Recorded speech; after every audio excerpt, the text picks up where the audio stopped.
Mill invites husband's ex to every family event to prove he made the wrong choice. It blows up when husband has enough at Mill's birthday and bans her from our lives. So for context, I 28F have been married to my husband Sean 28M for 2 years. Sean and I dated for 2 years before that, but we had known each other for several years since high school. We didn't start dating until a few years after college ended. I met him at a restaurant out of the blue. We exchanged numbers, went on a few dates, and that's how we got there. Almost 4 years later, before me, Sean was dating another girl from high school, Diane, who was a grade below us in college. We exchanged numbers, went on a few dates, and that's how we got there. Sean was dating another girl from high school, Diane, who was a year behind us and had been dating Sean since middle school. He and I weren't exactly close, but we had a lot of the same friends in high school, so I saw a lot of him and Diane together after high school. And we didn't see much of each other during that time. So when we finally ran into each other at that restaurant a few years later, I ended up asking him about Diane, and he told me that they had broken up a year and a half ago, that she had been the one to leave him because she wanted different things out of life and wanted to take a break to explore the world, but that she would come back to him someday, which just meant that she wanted to be single for a while and see other men. By the time he met me, he had almost completely moved on from Diane, and I had also started to see him in a new light because he had grown a lot since I had last met him in high school. Sean and I became friends very quickly and easily when we met 4 years ago, and we still have the same easy and laid-back relationship. Even now, he says that's something he never had with Diane, and she always tried to make him chase after her because she thought it made her more attractive. She would flirt with other guys sometimes, go out with her friends all the time without bothering to talk to him for days on end, and he stayed with her because he was young and stupid, and also because he thought he had to make this relationship work just because they had been together for so long. Another reason was his mother, who was a huge fan of Diane. In-law Sharon 49F many times while they were together, and whenever Diane would visit Sharon, Sharon would praise her and act like a totally different person. And if I go by what Sean tells me, Diane used to do the same thing for Sharon as well, praise her incessantly and act like a totally different person to impress her. And they would gossip and talk about other people, mostly Sean's other girlfriends that he didn't like, and sometimes talked about other people that he didn't like. Diane is also kind of conventionally beautiful, which meant that Sharon liked her even more. I don't understand why that's a thing, but it is what it is. Sean had told me that even after they broke up, Sharon continued to invite Diane to family events and holiday dinners, and he tried to talk to his mother and get her to stop. Even after I started dating Sean and he introduced me to his family, I felt really weird about it at first, and I still do. But there's a reason why I put up with it for so long. The first time Sean brought me home to meet his family was for Christmas 4 years ago. We'd been dating for quite some time by then, almost 8 months. Diane was there too, and she was downright horrible to me the whole time, picking on my looks, my height, my outfit, my makeup, and whatnot. She was clever enough to make it all sound very funny. She was clever enough to make it all sound very humorous, like she was just joking, but Sean knew what she was trying to do and tried to stand up for me. But Sharon shut him down and asked me directly if I had a problem with Diane's jokes putting me down. I knew that if I said I wasn't okay with it, it would make it look like I was insecure or something and put me down even more. So I decided to put on a strong front and said I don't have a problem with it. On a strong front and said I don't care. Instead, it was petty of me, but as soon as I said it I saw them look surprised and irritated, so I knew I had done the right thing. When Sean and I got back home, he apologized to me for the way Sharon and Diane had behaved and told me that he would make sure that his mom didn't invite Diane anymore, but I was the one who told him not to do that. I knew the kind of women they were and I didn't do it. I knew what kind of women they were and I didn't want to lose to them, if you know what I mean. I didn't want them to think that they had intimidated me or made me feel insecure, because they hadn't, and I felt like I had to prove it. So I explained it to Sean as well. He was surprised by my opinion on it, but he didn't interfere anymore after that day. And so far, every single family gathering that Sharon has hosted Diane at, Sharon has hosted, Diane has been there, and every time they behave the same way with me, snide remarks, backhanded compliments, or constant attempts to bring up Diane's past with Sean even when there is no need, just to make it uncomfortable for me. I've faced it all with a brave face and tried to remain as unaffected as I can. Sharon has even mentioned several times that Diane was the daughter, and it was annoying. But I tried to remain unfazed because as long as Sean was by my side, I didn't really care what they said, so Sharon and Diane could yap on forever and it wouldn't make a difference to me. That's how I've dealt with it for the last 4 years. And I plan on having the same attitude for the next 4. Having the same attitude for the next 4 years, too. I wasn't going to be the first one to snap, and that was for sure. Now coming to what actually happened in the incident that brought me here, so 3 days ago Sharon celebrated her 49th birthday and every year she celebrates it with all her family and friends. This year Sean didn't want to go and instead he wanted to go to his co-worker's engagement party which happened to be on the same day as his 49th birthday. Instead he wanted to go to his co-worker's engagement party which happened to be on the same day. He had good reasons because his co-worker would only get engaged once and he was really close to him too, but Sharon made him promise that he would go to her birthday party instead and after a few days she wore him down so we decided to go to that party. Instead, like every other event, Diane was also invited and she dressed up to the nines for some reason. Even Sharon was overdressed, but at least it was her birthday that we were there to celebrate. Sean and I had decided that we would leave after Sharon cut the cake and then go to the engagement party, so around 5:30 in the evening, my father-in-law Sean and I didn't know what the other cakes meant, and neither did anyone else, so we waited for the birthday girl to explain, but instead it was Diane who took over the reins of our surprise, grabbed Sean by the arm, and brought him to her side. We were both too shocked to do anything as he was suddenly thrust into the spotlight and everyone was looking at him. Then Diane started talking and explained that almost 10 years ago on Sharon's birthday, Sean had gotten down on one knee and given her a promised ring as they were both 18 at the time and about to go off to different colleges within a few months. It had been 10 years since that day and she still had that ring on her finger, which she even proudly showed off to everyone there. She then gave Sean an awkward hug that he didn't return, and Sharon cheered them on while talking about how she had willingly let them steal her thunder this time so they could celebrate what could have been.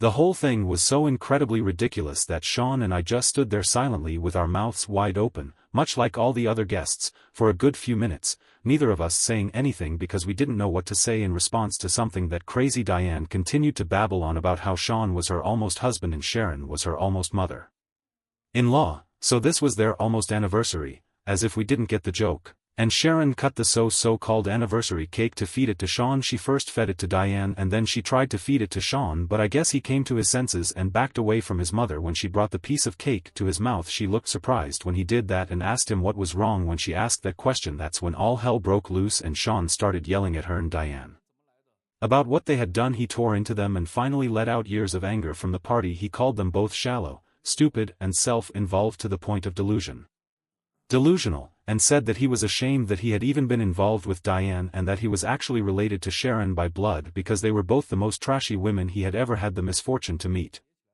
It took a lot to push him over the edge, and Sharon had finally done it, with Diane's help of course. After Sean finished yelling at her, he stormed out of the party with me and we took a cab to his co-worker's house instead. I tried to talk to him on the cab ride there, but he looked visibly upset and said that he didn't want to talk about his mother and his ex right now, so I let it go. When we got to the other party, his mood seemed to improve as he met his friends and other co-workers, and I was relieved. By the time we got back home he was in a much better mood and I decided to bring up what happened at the party again because I thought he would want to talk about it, but he didn't, and instead I ended up getting an earful about how some of this was kind of my fault too. When I brought up the incident at the party he told me that he agreed that Sharon and Diane had tried to humiliate me with the cake. I was the one who had been forcing him to keep quiet for years and had allowed Sharon and Diane to behave however they wanted at these events because I felt like I had to prove to them that I didn't care. I had made it all about me and my need to show people how casual I was, but I had completely forgotten that Sean was just as much a part of this as I was and it was getting on his nerves.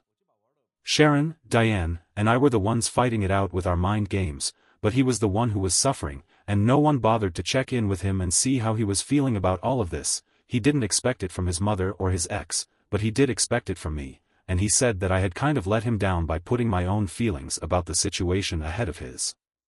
That night, I argued with him and told him that he was being way too harsh and unfair to me, but now that I look back on it with a cool head, I can see that I was wrong.